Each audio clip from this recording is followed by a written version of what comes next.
মুহাম্মাদুর রাসূলুল্লাহ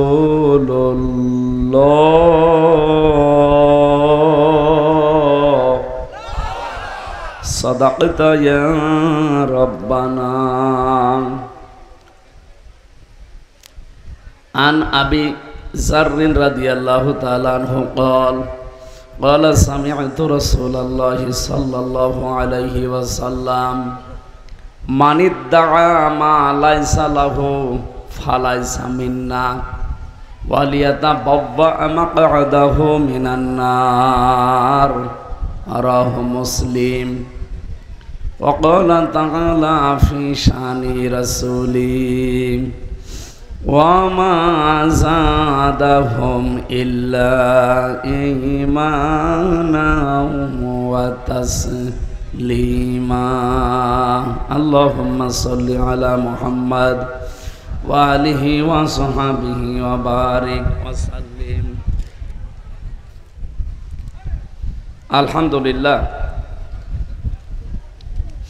বাংলাদেশের ঐতিহ্যবাহী জেলা যশোর সারসা থানার অন্তর্গত বসতপুর হোসাইনিয়া ফাজিল ডিগ্রি মাদ্রাসা ময়দানে ৬৮তম বাৎসরিক ৬৮টা বছর এখানে কোরআন কারীমের কথা হচ্ছে, কিয়ামত পর্যন্ত হবে ইনশাআল্লাহ। আল্লাহ পাক বলেন ফাইন্না মাআল উসরি ইসরা, ইন্না মাআল উসরি ইসরা। অবশ্যই কষ্টের পরে সুখ, অবশ্যই কষ্টের পরে সুখ।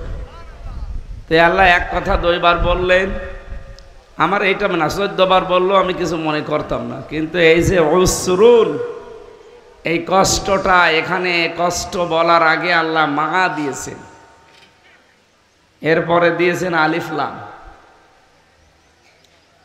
কোরআনের এই আয়াত নিয়ে চিন্তা ভাবনা করে যতগুলো তাফসির মিলিয়েছিলাম প্রায় 42টার উপরে, সব মুফাসসিরিন ইকরাম আলহামদুলিল্লাহ কোরআনের কোনো কথা যদি কেউ মন দিয়ে শোনে 500 রাকাত নফল নামাজের সওয়াব হয়। আর যদি আমল করতে পারেন তো শোনায় সোহাগা, যদি নাও পারেন, যদি জানেন এই জানাটার জন্যে, কারণ কোরআন শরীফ সরাসরি কার বাণী বলেন তো? আল্লাহর নিজের মুখের কথা।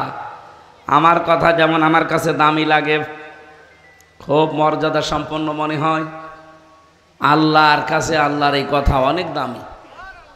ইন্নাহু লাকুরআনুন কারীম। আল্লাহ বলেন অবশ্যই এটা সম্মানিত কোরআন। একটু ভালো করে শোনেন কি পেয়েছি আমি। হয়তো এখানে যারা আলেম ওলামা আছেন আপনারা পেয়ে থাকলে আলহামদুলিল্লাহ, না পেয়ে থাকলে এই বিষয়টা খুব জরুরি বলে আমি বলছি, না বলতাম না। উসরুনের আগে আলিফ লাম দিয়ে আল্লাহ এটাই বোঝাতে চেয়েছেন, পৃথিবীতে যদি কেউ একটা কষ্ট সহ্য করে, কিন্তু 3টা কারণে, কয়টা? আপনার কষ্ট সহ্য করলেই হবে না, কষ্ট সহ্য করা লাগবে পৃথিবীতে 3টা কারণে। তাহলে একটা কষ্টের জন্যে আল্লাহ ইসরা দেওয়ার আগে আর আলিফ লাম দেয়নি। আগেরটা মারেফা করে দিলেন, নির্দিষ্ট করলেন, পরেরটা আল্লাহ নাকেরা দিয়েছেন, অনির্দিষ্ট, মারেফা করেন নাই। সাইয়্যিদ কুতুব রহমতুল্লাহ আলাইহি উনি জানাতে চেয়েছেন, দুনিয়াতে যদি একটা কষ্ট কেউ সহ্য করতে পারে 3টা কারণে, কমপক্ষে তাকে আল্লাহ দুনিয়া আখেরাত মিলে 70টা সুখ ভোগ করাবে। কি বুঝলেন বলেন তো? কষ্ট সহ্য করলে হবে না, কারণ কয়টা? আরো জোরে বলেন। কষ্ট তো হাসিনাও পেয়েছে, পাইনি? যাওয়ার দিন কাঁদছিল। আমি জীবনে মনে হয় একদিনই ওনার চোখে পানি দেখলাম, এর আগে আমি জীবনে উনি কেঁদেছেন কিনা আমি জানি না। এর আগে যদি কেঁদেও থাকে, শুধু রুমাল দিয়ে একটু চোখ মুছেছে, পানি বের হয়নি, কিন্তু 5 তারিখে আগস্টে দেখলাম কাঁদতেছে, তার মানে কষ্ট পেয়েছে। কষ্ট পেলেই হবে না, কারণ বললাম কয়টা?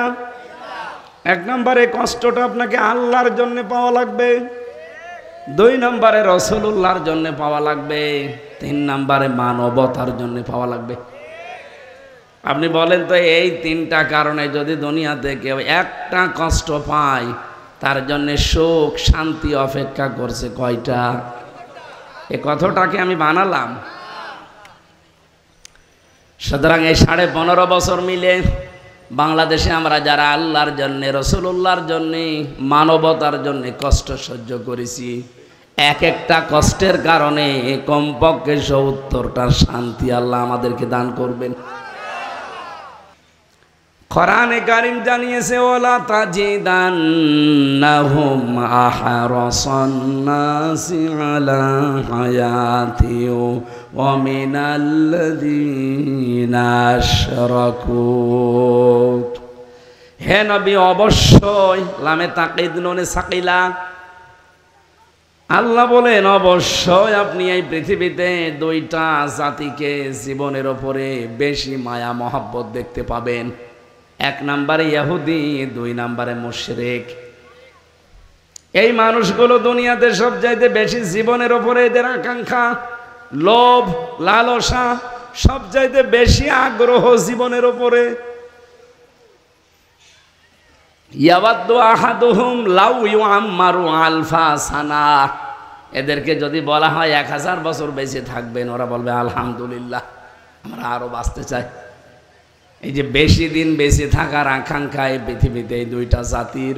এখানে মুশরিকদের কথা আছে, আর সূরা মায়েদার ভেতরে সরাসরি ইহুদিদের নামই আছে। আল্লাহ রাব্বুল আলামিন, আমি যে কথাটা বোঝাতে চাই আপনাদের, ওরা যে কষ্ট দিচ্ছে আজ, একটা কষ্ট সহ্য করার কারণে মহান আল্লাহ দুনিয়াতে তাদেরকে অবশ্যই 70টা শান্তি সুখ ভোগ করাবে। এটা মাস্ট বি, করাবে। আমরা তো নিজের চোখে আমাদেরটা মিলালাম। আমরা যারা সত্যি কষ্ট পেয়েছি আল্লাহর জন্য, রসুল্লাহর জন্য, মানবতার জন্য, আপনি টের পাচ্ছেন না? এই কষ্ট যারা দিয়েছে তাদেরকে আমার আল্লাহ কমপক্ষে 70টা কষ্ট দুনিয়ায় দেবে, আর আমাদেরকে 70টা সুখ কমপক্ষে ভোগ করাবে। সিস্টেম অপর পৃষ্ঠায় দেখুন, আল্লাহ পাক বলেন, পৃথিবীতে কোনো মানুষ যদি অবৈধভাবে একটা সুখ ভোগ করে, আবার বলছি, দুনিয়াতে কোনো মানুষ যদি অবৈধভাবে একটা সুখ ভোগ করে, এই পৃথিবী আর আখেরাত মিলে কমপক্ষে তাকে 70টা দুঃখ ভোগ করা লাগবে। সুখ ভোগ করলে আপনাকে দুঃখ পাওয়া লাগবে, বিষয়টা এমন না। সুখ যদি অবৈধভাবে কেউ ভোগ করে, এই যে পরকীয়া প্রেম যারা করে, এখানে সুখ নেই। কথা বলছে না নাকি? এলাকায় এসব চলছে না? আছে, মানে 180 মাইল বেগে চলছে। তারপরেও যশোর মনে হয় ভালো আছে। এগুলো এই নোয়াখালী বেশি। 4 বছরের তানিয়া থেকে 80 বছরের খাদিজা পর্যন্ত ওরা বাদ দেয় না। এটা রেকর্ড হচ্ছে তো। আপনি দেখেছেন না, সুবর্ণচরে 4 সন্তানের মাকে পর্যন্ত ওরা ধর্ষণ করেছে। আমাদের এই খুলনা বিভাগে একটু হালকা পাতলা আছে, এগুলো চট্টগ্রাম বিভাগে বেশি। আবার কালকে তো চট্টগ্রাম যাব, ওরা আবার চেপে ধরবে না তো? না, ওদের এলাকায় বেশিতে বললে অসুবিধা কি? ওরা ছাড়ে না কাউকে। বলেন তো, এই যে অবৈধ সম্পর্কের দ্বারা মানুষ একটা শান্তি পায়, সুখ পায় না পায় না? বলেন না কেন? এই একটা অবৈধ সুখের কারণে আপনাকে কমপক্ষে 70টা দুঃখ দুনিয়ায় ভোগ করা লাগবে। এই জন্য এই লাইনে যারা আছে, এই মুহূর্তে তওবা করে আপনি থামেন। বিশেষ করে যাদের ভাবির সাথে লাইন আছে,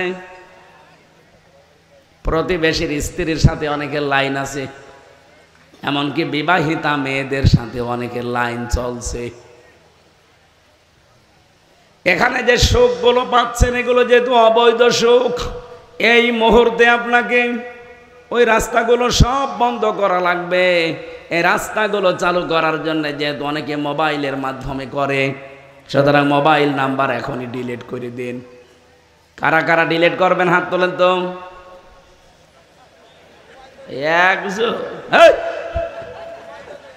বুড়ো মানুষের আবার কিসের লাইন? না, আমি হাসির জন্য বলি নাই, বলেন এতগুলো মানুষ হয়তো বুঝেছে, আর আন্দাজে রওশনের সাথে মতো হাত তুলে বসে আছে। রওশনের সাথেও ছিল বিরোধী দলীয় নেত্রী, ওরে যা বলতে বলতো ও তাই বলতো। আমার যশোরবাসী, যারা অবৈধ এই সমস্ত কাজ কামে সুখ পান, আপনি লিখে নিতে পারেন সূরা আলাম নাসরায় 5 আর 6 নম্বর আয়াত। আল্লাহ দলিল দিচ্ছেন, অবশ্যই দুনিয়া আখেরাত মিলে মাস্ট বি আপনার কপালে 70টা দুঃখ আছে, এগুলো আল্লাহ আপনাকে ভোগ করাবে। এই যে অবৈধভাবে 15.5 বছরে যারা টিকে ছিলেন ক্ষমতায়, বলেন তো আপনি তারা কি সুখ পায়নি? কি কথা বলেন কেন? এই তো প্রায় 8-9 দিন হয়ে গেল, ওই দেশ থেকে কিন্তু হাসিনা পর্যন্ত বলেছে যে সবই আমার দোষ। মানুষ শুধু আমারই গালি দেয়, আমি কি সব একা খেয়েছি? আমার বোন খায়নি? আমার দলের লোকজন যা আছে ওরা কি কেউ কিছু করেনি? সবই আমারে গালি দেন, সব আমারই দোষ। তারাও তো সুখ পেয়েছে, তারা তো জানতো যে অবৈধ সরকার, বিনা ভোটের সরকার, তারপরও তারা আগ বাড়িয়ে বলতো আমি এমপি হব। হয়তো না আপনাদের এই আসনেও যিনি ছিল উনিও। বাংলাদেশে যত দায়িত্বশীল ছিল 1628 জন মানুষ, সবাই জানতো যে এটা অবৈধ, এ জোর করে আছে। কিন্তু তারপরও সুখ পাওয়ার জন্যে, শান্তি পাওয়ার জন্যে, এ অবৈধ সুখের কারণে ওরা অনেকেই গলা বাড়িয়ে দিয়েছে। গলা বাড়িয়ে কি পেয়েছে আপনি দেখতে পাচ্ছেন না? এক একটা অবৈধ সুখ ভোগ করার কারণে দুনিয়া আখেরাত মিলে আপনাকে 70টা দুঃখ ভোগ করা লাগবে। এখন যারা পাচ্ছে, কয়দিন আগে সিঙ্গাপুরে, মালয়েশিয়া ছিলাম, এই বাংলাদেশে এতদিন যারা ছিল অধিকাংশগুলো এই দেশগুলোতে পালিয়ে আছে। কিন্তু কেউ সাহেব পাড়ায় থাকে না, কেউ বেগম পাড়ায় যায় না, থাকে সব হোটেলে। আমি যে হোটেলে উঠেছিলাম, নিচে নেমে দেখি দুজন চা খাচ্ছে। কি বলছো হুজুর, আমরা আগেই পালিয়েছি। আগে পালাবেন কেন? আপনি অবৈধ সুখ ভোগ করে আজ নিজের বাড়িতেও থাকতে পারলেন না। এমনকি এই দেশে, এই মালয়েশিয়া সাহেব পাড়া বানিয়েছিল, সেখানেও থাকতে পারে না, তালা লাগানো, থাকে হোটেলে। কয়দিন থাকবেন এভাবে? এই কোটি কোটি টাকা যদি আপনি বাইরে পাচার না করে আর মানুষকে কষ্টে ফেলে যদি আপনি এই সুখটা ভোগ না করতেন, আপনি মরণ পর্যন্ত চেয়ারে থাকলেও কেউ নামাতো না। কত মানুষ জেনে শুনে অবৈধ সুখ ভোগ করে। আমি যে জামাটা সেলাই করতে গিয়েছিলাম, একটু বড় হচ্ছিল মালয়েশিয়াতে, যে দোকানে গেলাম, ওই দোকানদারে যশোরে বাড়ি, অভয়নগরে। 5 জন কাজ করছে। একজনের বাড়ি পাকিস্তান, 2 জনের বাড়ি ইন্ডিয়া, আর একজনের বাড়ি তামিলনাড়ু। 5 জন মিলে ওই দোকানটা চালাচ্ছে। একটু জিজ্ঞাসা করলাম যে কেমন কি খরচ আপনাদের? যশোরের এই লোকটা বলছে আমি 6.5 লাখ টাকা খরচ করে এসেছি, আমার প্রতি মাসে এখানে ইনকাম 80,000 টাকা। পাকিস্তানের ভাইকে জিজ্ঞাসা করলাম উর্দু ভাষায় ওনারে, উনি আমারে বলছে যে আমার 1,20,000 টাকা খরচ হয়েছে আসতে। ইন্ডিয়ার যে 2 জন আছে, জিজ্ঞাসা করলাম আপনাদের কত? ওরা বলছে আমাদের 2 লাখ খরচ হয়েছে, 2,20,000। আর একজন যিনি ছিলেন তারে বললাম আপনার কত? বলছে আমার মাত্র 30,000। ওটা থাইল্যান্ডে বাড়ি, 30,000। মানে বাংলাদেশের টাকা হিসাব করে আমি দেখলাম একজনের 30,000, একজনের 1,20,000, একজনের 2,20,000, আর আমাদের আল্লাহর ওলির 6.5 লাখ। অথচ সবার উপায় এক। এই 5 জনই প্রতি মাসে মাসে এই দোকান থেকে এই কাপড় চোপড় সেলাই করে 80,000 টাকা করে উপায় করে। টাকা ইনভেস্ট করলো সবাই কি সমান? এক কথা বলে না কেন? কোথায় 6.5 লাখ আর কোথায় 30,000? যদি ওটা পাশের রাষ্ট্র থাইল্যান্ড, সেখানে মেনে নিলাম, আর ইন্ডিয়া পাকিস্তান আর আমরা এ তো পাশাপাশি রাষ্ট্র কি, তা আমরা তো একভাবেই প্লেনে যাই, আমার উপায়ও এক, অথচ আমার আকাশ পাতাল হয়ে যাচ্ছে। কোথায় 1,20,000 আর কোথায় 6.5 লাখ? কেন এ টাকা দেওয়া লাগবে? কয়েকজন এলিট পার্সন যারা শিক্ষিত মানুষের সাথে দেখা করলাম যে কেন হয় এটা, ওনারা আমারে বলছে এখানে সিন্ডিকেট, এখানে শেখ রেহানা আর ওই দরবেশ সালমান রহমান, আর একজন নাম বলল এমপির, এই 3 জন মিলে সারা বাংলাদেশ থেকে যত মানুষ বাইরের দেশে যায় তাদেরও খরচ কিন্তু খুব বেশি হলো 2 লাখ টাকায় হওয়ার কথা ছিল, অন্তত মালয়েশিয়া, সিঙ্গাপুর এ সমস্ত জায়গায়। কিন্তু তারা কমপক্ষে 6.5 লাখ, আর সিঙ্গাপুরে তো 12 লাখ 15 লাখ। এ টাকাগুলো তারা এখান থেকে পার্সেন্টেজ হিসাবে তাদেরকে পাঠিয়ে দেওয়া লাগে। এই যশোরের এই ছেলেটা এত গরিব মানুষের ছেলে, ওর পুরা ডিটেলস আমি বসে বসে শুনছিলাম। এই গরিব মানুষের কাছে আপনি এইভাবে করে জুলুম করে টাকাগুলো সারা বাংলাদেশে এইভাবে নিয়েছেন। অবৈধ সুখ তো কম ভোগ করেননি, এখন দুঃখ ভোগ করেন 70টা। এক একটা অবৈধ সুখের কারণে যদি 70টা দুঃখ হয়, 15.5 বছরে কত সুখ পেয়েছেন? আপনি মনে করেন 50টা সুখ পেয়েছেন, তাহলে এক একটা 70টা 50টা সুখের কারণে 70 দিয়ে গুণ দেন তো। হ্যাঁ, এই মোবাইল কমনে রাখো, গুণ দাও। 3,500 দুঃখ ভোগ করা লাগবে এই 15.5 বছরে যারা সুখ পেয়েছে। তারপরে সুখের আশা করি। অনেকে এখনই বলছে চট করে চলে আসবে। আরে ভাই, 3,500 দুঃখ আগে ভোগ করে। আমার কথা যদি বুঝে থাকেন একটু বলেন তো ঠিক আছে কিনা, নাকি আল্লাহর কথা মিথ্যা হবে? জীবনেও না। আমি তো 100% বিশ্বাস করি যারা অবৈধ সুখ পেয়েছেন তারা এরকম দুঃখ দুনিয়া আখেরাত মিলে পাবেনি। সুতরাং ওরা ফানা লাকা যিকরাকে আয়াত থেকে আমি এনাদের মর্যাদা সম্মান কামনা করেছি। দুনিয়া আখেরাতে আল্লাহ যেন বাড়িয়ে দেয় তার ঈমান এবং আমল অনুযায়ী। আজকের মাহফিলে উপস্থিত আছে আপনাদের যশোরের সন্তান, যশোর মুক্তিযোদ্ধা ডিগ্রি কলেজের সম্মানিত অধ্যাপক জাহাঙ্গীর হোসেন। ওনার মা মারা গেছে, দোয়া চেয়েছে আপনাদের কাছে আল্লাহ মাকে যেন জান্নাতুল ফেরদাউস নসিব করে।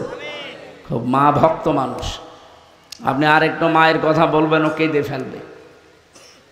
সন্তানের মনাজাত, সন্তানের চোখের পানি যেহেতু আল্লাহ ফেরত দেয় না, আল্লাহ যেন স্যারের মাকে মাফ করে দেন, বলেন আমিন।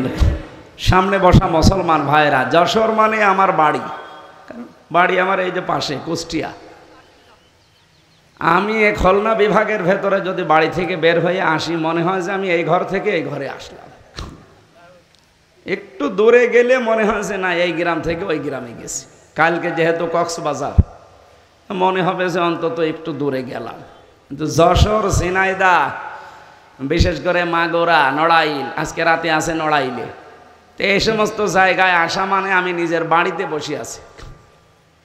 আপনারা আমার আপনজন, রক্তের সম্পর্ক না থাকলেও একই বিভাগের মানুষ আমরা। হয়তো দেখা যাচ্ছে যে কোনো সাইড দিয়ে আত্মীয় হয়েও যেতে পারি।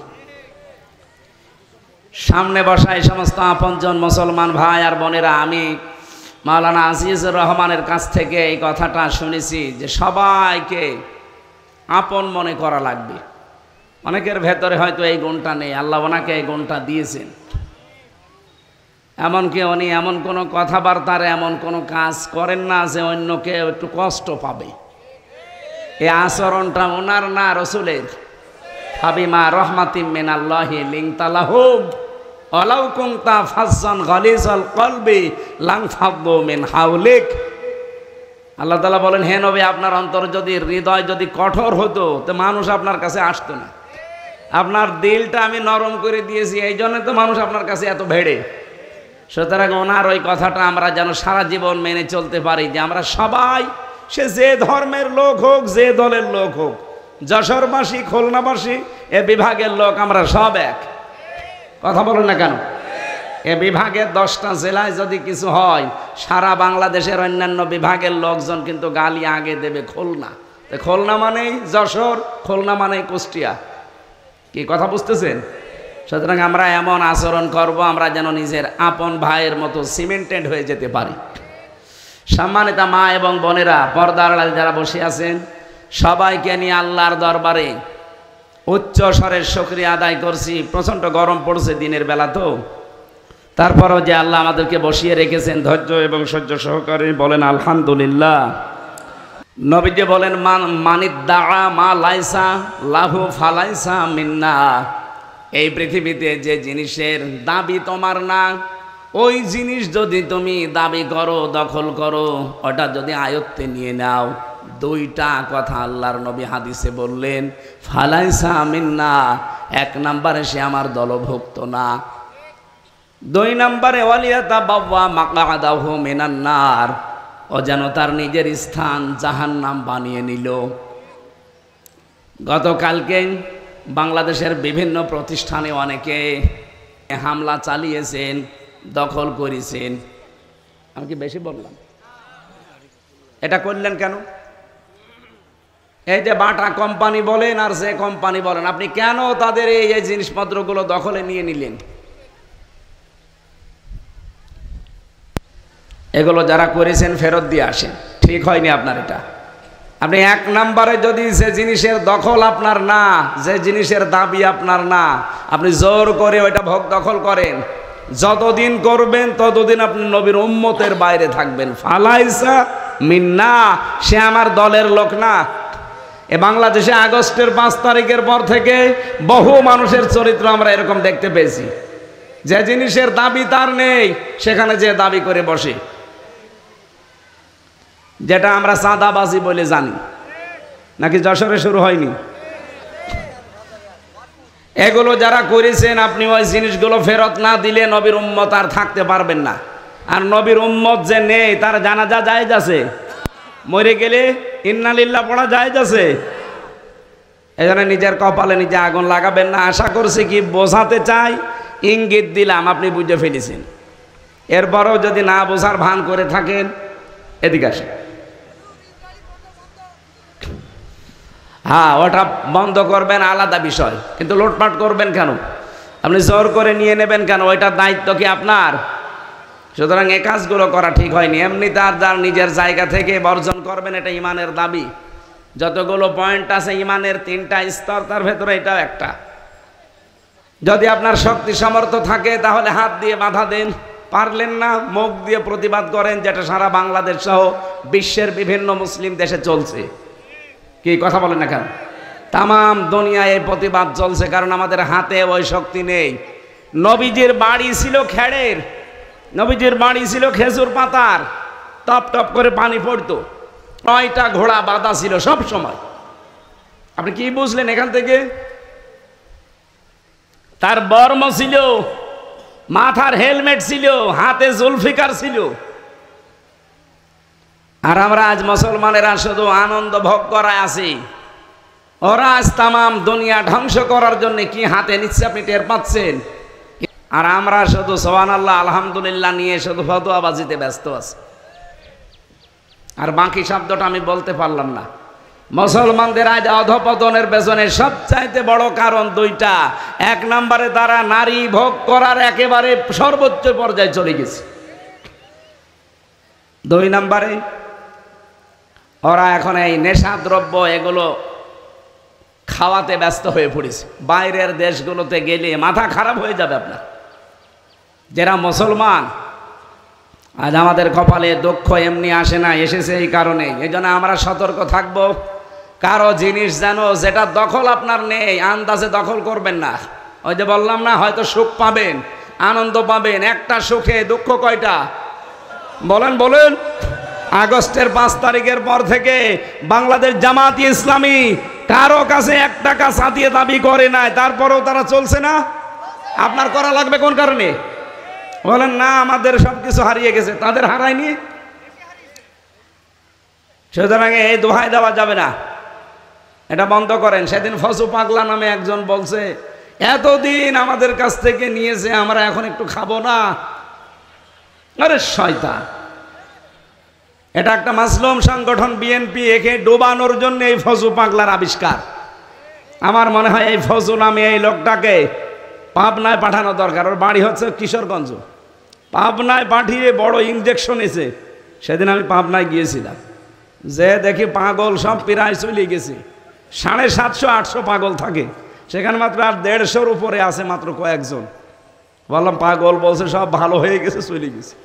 আর এখন নতুন নতুন পাগল আমদানি হচ্ছে, ওগুলো সব বাংলাদেশ থেকে, বিশেষ করে চাঁপাইনবাবগঞ্জের এই যে মুফাসসিরে কোরআন স্বামী আর স্ত্রী, কে এই দুইজনকেও পাঠানো দরকার কিছুদিনের জন্য পাবনায়, যে থান এখানে থাকেন আর ইঞ্জেকশন দিয়ে দেই, ওই যে কুকুর মারে যে ইঞ্জেকশন দিয়ে। তাছাড়া এ মাথা খারাপ হয়ে গেছে, আর ভালো হবে না।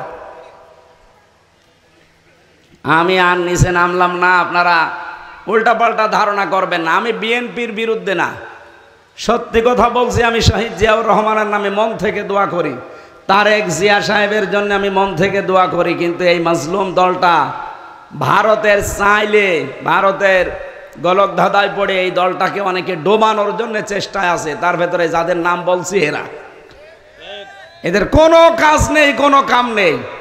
আপনি বলেন তো এদের কোন ব্যবসা আছে? বাংলাদেশে কেউ যদি রাজনীতি করতে চান, তারা আলাদা কর্মজীবন থাকা লাগবে। আর রাজনীতি যদি আপনার কর্মজীবন হয়, আপনি তো দুর্নীতি করবেন 1 আর 2। এই কথা বলেন না কেন? আল্লাহ আমাদের সামনে জাতিকে যেন বাঁচান, বলেন আমিন। সূরা ফাতাহ, ফাতাহ মানে বিজয়, ফাতাহ মানে কি? সামনে বিজয়ের সম্ভাবনা দেখা যাচ্ছে, এই জন্য এই আয়াতগুলো পড়েছি আমরা। তাফসির আকারে কথা বলতে হলে উসুলে তাফসিরের যে নিয়ম নীতিগুলো আছে, মূল নীতি 13টা থেকে 15টা, এগুলো এতগুলো বলতে গেলে আজান দিয়ে দেবে। আমি একেবারে আয়াতে চলে যাচ্ছি একবারে। এই আপনারা ওঠেন কেন? বৃষ্টি নামছে? বৃষ্টি নেই, বসেন, ঠান্ডা হয়ে গেছে।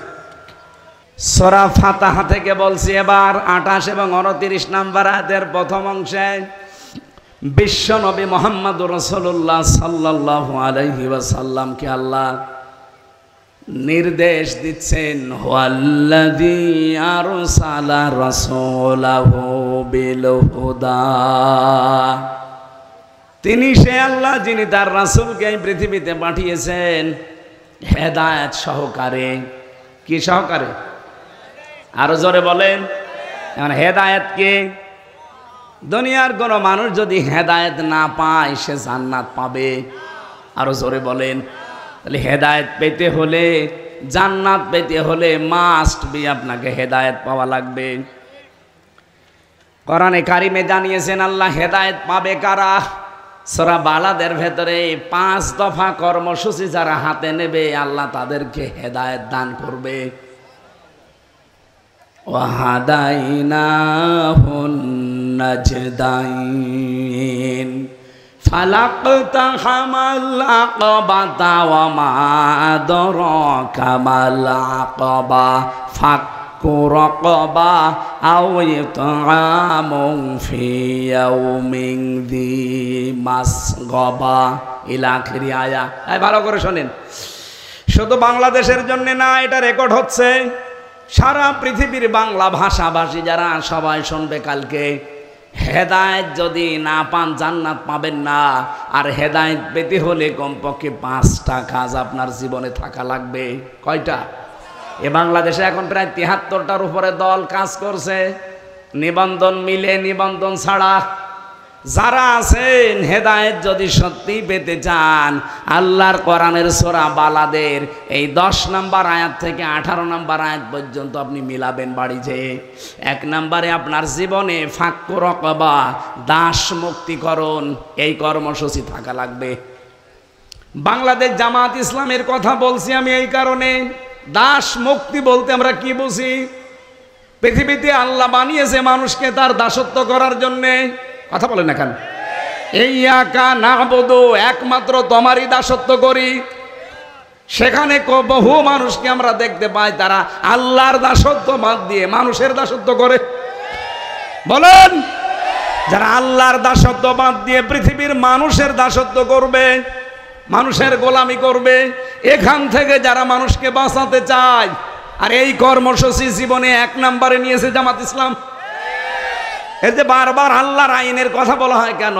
কারণ আল্লাহর আইন প্রতিষ্ঠা হলে মানুষের তৈরি করা আইনগুলো এমনি দূর হয়ে যাবে। আর মানুষের তৈরি করা আইন যদি না থাকে, আল্লাহর আইন যদি কায়েম হয়, মানুষ দাসত্ব করতে বাধ্য হবে কার?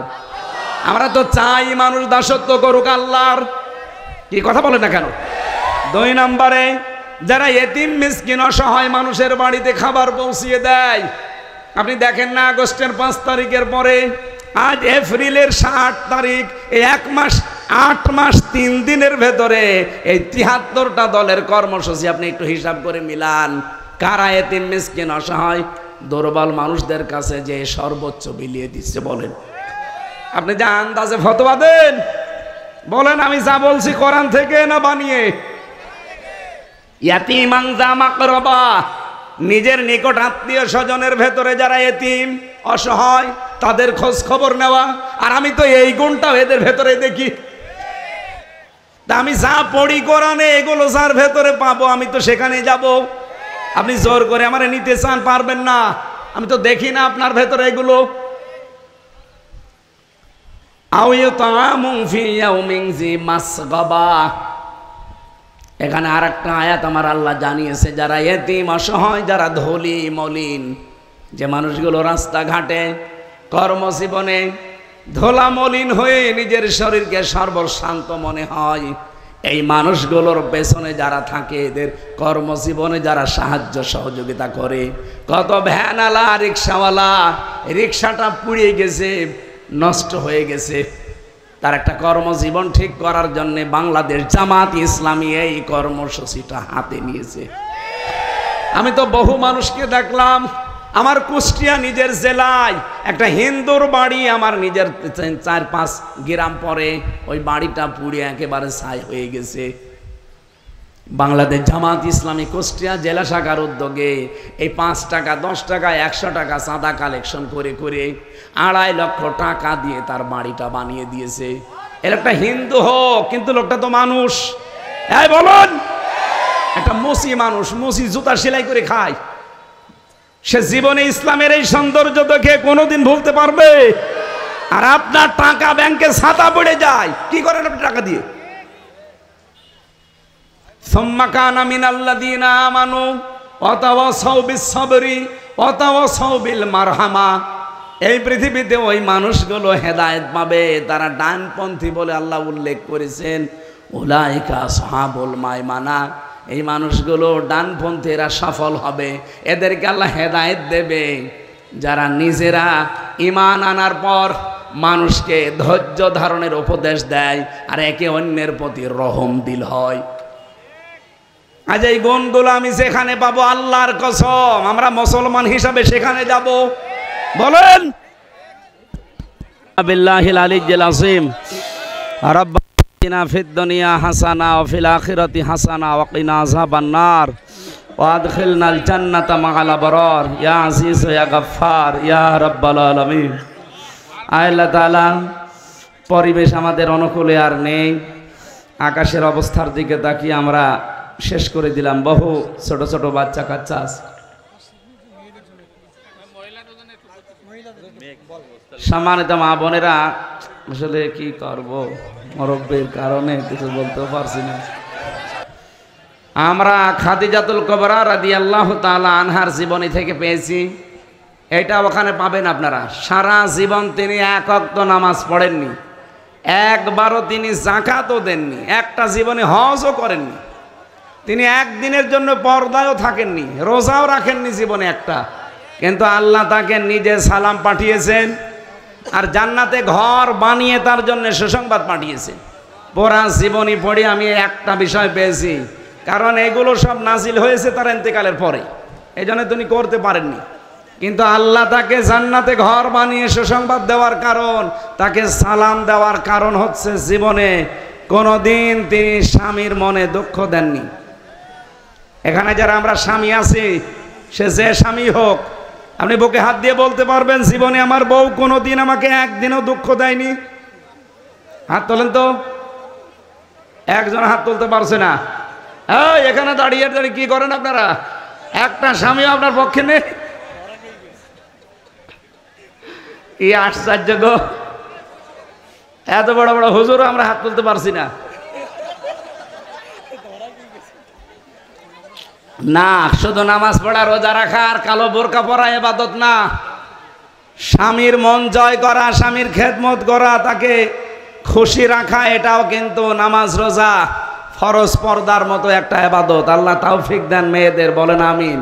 হয়তো খাদিজার সাথে কুবরার সাথে জান্নাত পাবেন কিনা জানি না, আজকে থেকে এই আমলটা করা দরকার। নবীজি বলেন কোন মেয়ে লোক যদি মারা যায়, তার স্ত্রী দেখে যদি স্বামী বলে এই বউ আমার মন মতো ছিল, আমি খুশি, বিশ্বনবী বলেন এই স্ত্রীকে আল্লাহ জান্নাত দিয়ে দেবে। সুতরাং মেয়েদেরকে আমরা হযরতে খাদিজাতুল কুবরার মতো তৈরি করতে চাই, আল্লাহ যেন বানিয়ে দেন, বলেন আমিন। আমরা যারা স্বামী আছি খুব খুশি। স্ত্রী লোক যদি বলে জীবনে আমি কোনোদিন দুঃখ পাইনি, এরকম একটা স্বামীর হাত তুলতে বলেন তো। আমরাও পারবো না। প্রতিনিয়ত তাদের সাথেও খারাপ আচরণ হচ্ছে, তাদের হকগুলো আদায় হচ্ছে না। যতদিন পর্যন্ত এই দেশে আল্লাহর কোরআনের 500 বিধান প্রতিষ্ঠা না হবে, ততদিন কেউ কারো হক সঠিকভাবে পাবে না। সুতরাং আমরা এইটাই চাচ্ছি, লিইজহিরাহু আলাদ-দীনি কুল্লি।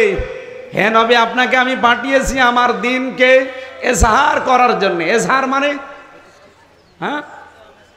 এজহার মানে শুধুমাত্র আমরা মনে করি প্রকাশ করা। এজহার মানে স্পষ্ট করা না। এজহারের আধুনিক অর্থ হচ্ছে এজহার মানে বিজয়ী করা। আজ বাংলাদেশ সহ বিশ্বে যদি আল্লাহর ইসলাম বিজয়ী থাকতো, তাহলে আমরা প্রত্যেকের হক প্রত্যেকে ফিরে পেতাম। আমরা এখানে অনেক স্বামী হাত তুলতে পারতাম যে আমার বউ আমার পরিপূর্ণ হক আদায় করে। মেয়েরাও বলতো যে হ্যাঁ, আমার স্বামী আমার 100 ভাগ মুহাম্মদুর রাসূলুল্লাহর মতো হক আদায় করে। সুবহানাল্লাহ বলতে পারেন না? আল্লাহ এরকম পরিবেশ আমাদের সামনে দান করেন। এর পরের আয়াতে আল্লাহ 5টা বিষয় দিয়েছিলেন যে নবীর উম্মত যদি কেউ থাকতে চান, 5টা কাজ দুনিয়ায় মাস্ট বি, আপনাকে করাই লাগবে।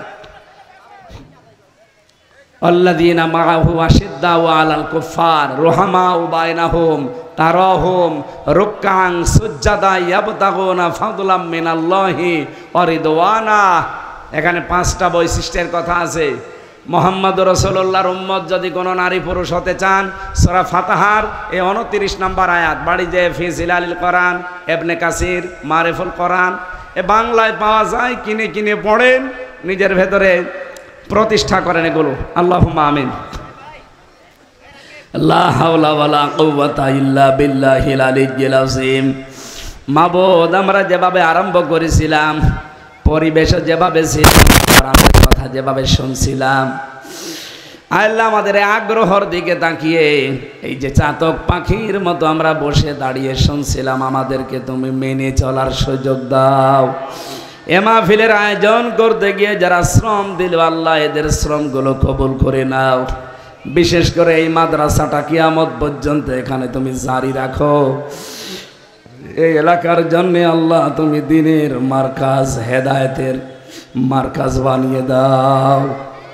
রব্বুল আলামিন, আজকের মাহফিলের সম্মানিত সভাপতি, এ মাদ্রাসার প্রিন্সিপালকে কবুল করো। প্রধান অতিথি মাওলানা আজিজুর রহমান সহ, অধ্যাপক জাহাঙ্গীর হোসেন সহ যত আলেম এসেছে, আমার বিশ্ববিদ্যালয়ের বড় ভাই দেখি এখানে বসে আছে, আল্লাহ তুমি তাকেও মঞ্জুর করো। সম্মানিতা মা বোনদেরকে তুমি খাদিজাতুল কুবরার মতো বানিয়ে দাও।